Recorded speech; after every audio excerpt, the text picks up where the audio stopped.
In today's video, I am going to teach you how to set password on Google Chrome browser. To begin, open the Google Chrome browser. Look at your address bar at the top of the screen. From there, navigate to the Chrome Web Store.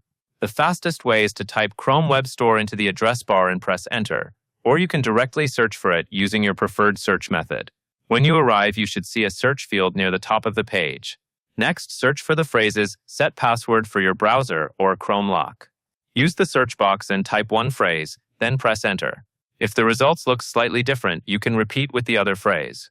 Now you will select an extension that has strong user feedback. A helpful guideline is to choose a highly rated extension.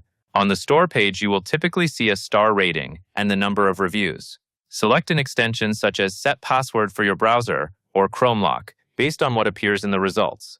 Choosing a highly rated extension matters because it usually indicates the tool works reliably and is easier to use. Once you have found the extension you want, click the extension's results to open its listing page. Then locate the button labeled Add to Chrome. Click it to start the installation process. After you click Add to Chrome, Chrome will ask you to confirm the installation. Look for the confirmation message and then click Add Extension. Wait a moment while the extension installs. If the pop-up does not appear right away, you may need to wait a few seconds or ensure the extension installation finished successfully. For most users, the prompt arrives as soon as the extension is added. When the pop-up window appears, you will be prompted to type your desired password. Enter the password you want to use for this Chrome lock feature. Make sure you type carefully so there are no mistakes.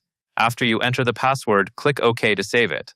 The extension will then activate according to its setup rules, and it should start enforcing the password requirement in the way it was designed. To wrap up, confirm that the extension behaves as expected after setting the password. If Chrome shows any further prompts or setup instructions inside the extension interface, follow only what is presented as part of the extension's normal flow.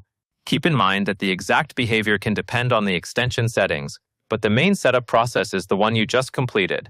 Install the extension from the Chrome Web Store and set the password in the pop-up prompt. That covers everything you need to know, and that is all there is to it.